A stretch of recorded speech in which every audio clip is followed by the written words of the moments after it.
নমস্কার বন্ধুরা, তোমরা সবাই কেমন আছো? আশা করি সবাই ভালো আছো।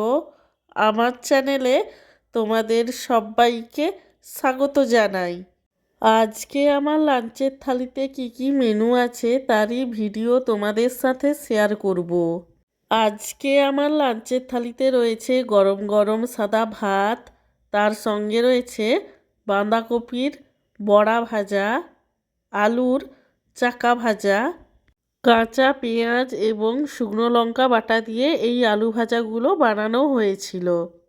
আলু ভাজার পরে রয়েছে গয়না বড়ি ভাজা, গাজর, আলু এবং বেগুন দিয়ে পালং শাকের তরকারি।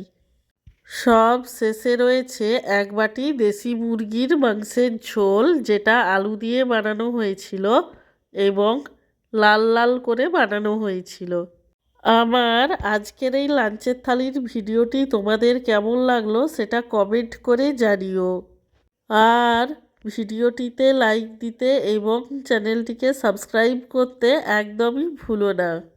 সব শেষে তোমাদের সবাইকে জানাই আমার তরফ থেকে অসংখ্য ধন্যবাদ ভিডিওটি দেখার জন্য।